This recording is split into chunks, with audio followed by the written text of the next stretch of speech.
Sabi ni Kalingap Dan, ako po ang magpapaliwanag sa channel po ni Kalingap Rob. Baka iniisip nyo na naghahanap ako ng kakampi.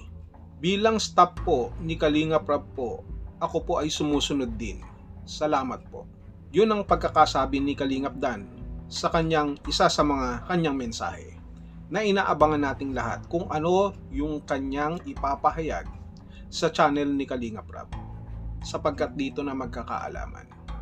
Kung ano't ano man yung sa tingin ko na kanyang sasabihin, parang alam ko na ang mangyayari. Siyempre, direktor ako Direk Noel, kaya nga alam ko kung kahit papano kung saan pupunta yung takbo ng kanyang gagawing pagpapaliwanag. Kahit papaano, mayroon tayong konting idea kung ano ang kanyang mga sasabihin. Gusto nyong malaman? Gusto nyong malaman? Kahit hindi nyo na mapanood yung sasabihin niya kay Kalingap Rob, baka ganito kasi ang mangyayari dyan. Handa na ba kayo? Ganito lamang yan. Sabihin na natin na aminin ni Kalingap Dan na mayroon na nga siyang girlfriend at ang kanyang girlfriend ay buntis na nga. Dahil dito, ipapaliwanag niya kung ano talaga ang nangyari. At syempre, para naman hindi lumabas na niloloko niya lang si Joy o niloloko niya lang yung mga sponsor, yung mga taga-suporta ng Danjoy. Bibigyan niyang linaw ito.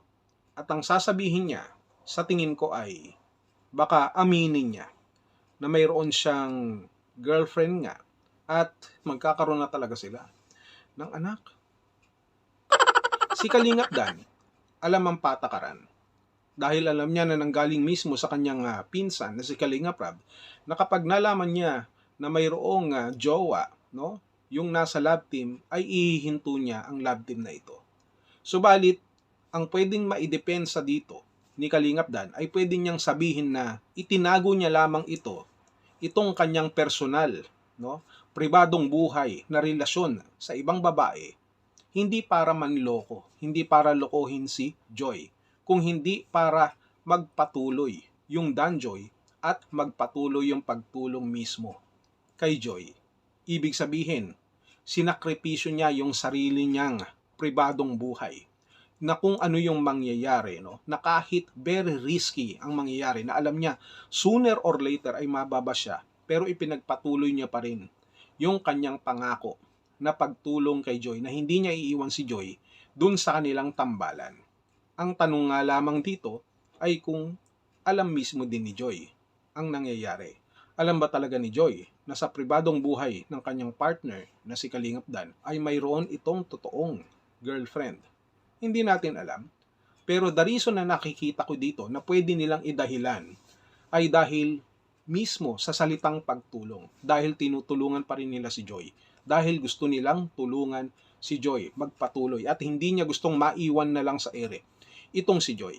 Ang pagkakamali nga lang ay siyempre inilihim niya, sapagkat siguro kung sasabihin niya, baka mahinto na ang kanilang tambalan at hindi na matutulungan pa itong si Joy at lalabas na maiiwan sa ere itong kanyang kapartner na si Joy Diwata.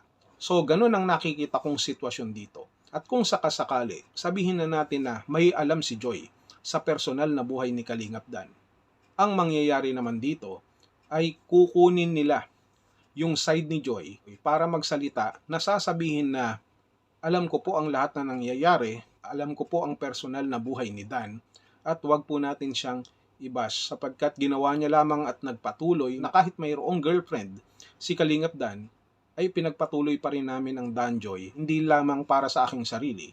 Kumbaga si Joy na nagsasalita, kung hindi para dun din naman sa mga viewers, sa mga sponsors na nagtitiwala sa kanila. Kalingap Dan is very aware dun sa sitwasyon na ito.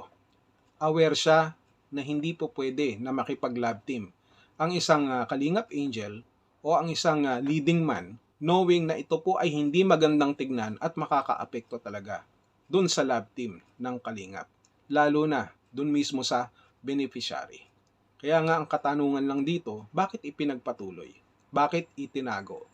At yung pagtatago na yan, simple lang ang sagot, kagaya ng sinabi ko kanina. Kasi nga, gustong magpatuloy pa rin ni Kalingap Dan itong kanilang tambalan. Gusto niya na panghawakan, gusto niya na patunayan kung ano man ang pinangako niya kay Joy na hindi nila iiwan si Joy sa ganitong klaseng pagtulong.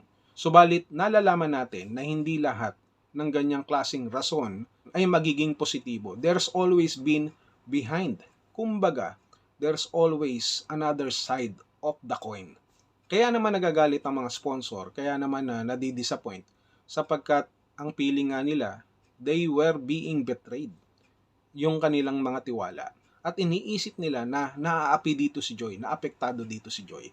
Kaya nga ang mangyayari dyan, sa oras kung sakasakali na magbigay na ng statement sila Kalingap Dan, posible na si Joy mismo ang dumepensa sa kanya at magpatunay na alam niya ang ginagawa ni Dan, na alam niya ang personal na buhay ni Dan at ito ay hindi dapat i-bash at ginagawa lamang ni Dan ang kanyang tungkulin para magpatuloy ang kanilang love team na Dan Joy at magpatuloy ang pagtulong mismo kay Joy Diwata.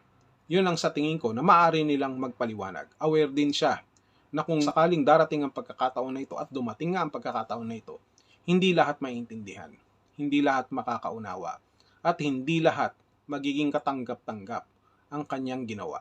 Pero dahil alang-alang kay Joy, ito ay kanyang pinanindigan. Kasabay ng paninindigan niya dun sa kanyang jowa. Totoo na we cannot please everybody. Ang importante dito, nasabi mo na kung anong gusto mong sabihin para matuldukan na ang issue, para magkaroon na ng kaliwanagan. Marami ang nasaktan, marami ang naiinis, nagagalit, pero lilipas ang oras at mga panahon, ang mga araw, ito ay maiintindihan din natin sa mas malawak na pagkakaunawa. Yun lang, abangan natin mismo sa bibig ni Kalingap Dan. Yeah.